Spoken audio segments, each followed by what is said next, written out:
তারিখটা ছিল 22শে এপ্রিল 2025।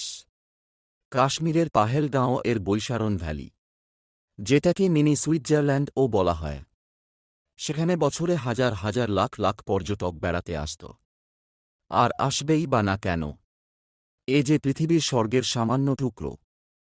অন্যান্য দিনের মতো ও ঠিক ওই দিন ও হিন্দু, মুসলিম, খ্রিস্টান সকল ধর্মের মানুষেরা তাদের পরিবারের সাথে আনন্দে মেতে উঠেছিলেন। প্রাকৃতিক মনোরম দৃশ্যের মধ্যে যখন তারা আনন্দে আত্মহারা হয়ে যাচ্ছিলেন, ঠিক তখনই তারা বন্দুক এর গুলির শব্দ শুনতে পায়। তারা দেখে কিছু জঙ্গি তাদের দিকে এসেছে এবং তাদের বলছে, মুসলিম আলাদা হয়ে যাও আর হিন্দুরা আলাদা হয়ে যাও। হিন্দু মুসলিম আলাদা হয়ে গেলে জঙ্গিরা হিন্দু পুরুষগুলোকে গুলি করল। ঠিক ওই সময় পুনের এক পর্যটক নাম আশাভারী ও তার পরিবার গুলির শব্দ শুনে পালিয়ে গিয়ে একটা টেন্ট এ উঠল।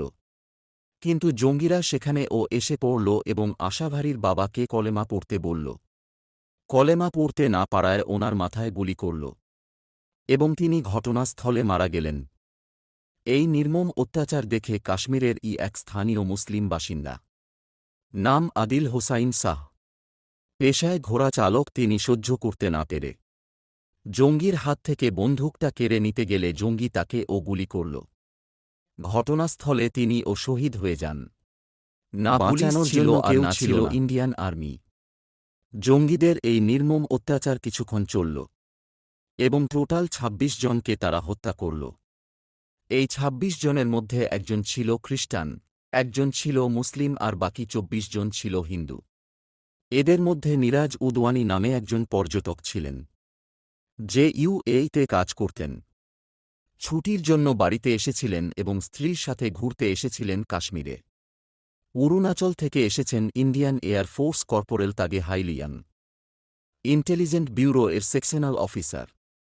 মনীষ রঞ্জন বিহার থেকে এসেছেন ফ্যামিলি নিয়ে। হরিয়ানা থেকে ইন্ডিয়ান নেভি লেফটেন্যান্ট ভিনয় নারওয়ালও এসেছেন, যার ৬ দিন আগে বিয়ে হয়েছিল এবং স্ত্রীর সাথে হানিমুন এসেছিলেন।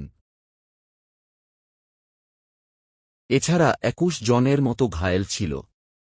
তাদেরকে বাঁচাতে ওখানকার এক স্থানীয় বাসিন্দা নাম নাজাকাত আলী, তিনি তাদেরকে কাঁধে করে ওপর থেকে নিচে নামিয়ে তাদেরকে বাঁচিয়েছেন এবং তিনি বাহাদুরের প্রমাণ তাইবার সাথে জড়িত আতঙ্কী সংগঠন TRF থেকে এই জঙ্গিরা এসেছিল।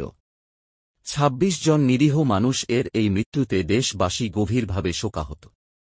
আমাদের দেশের নিরাপত্তা কি এতটাও কমজোর যে জঙ্গিরা সেখানে প্রবেশ করে তাণ্ডব চালিয়ে চলে গেল?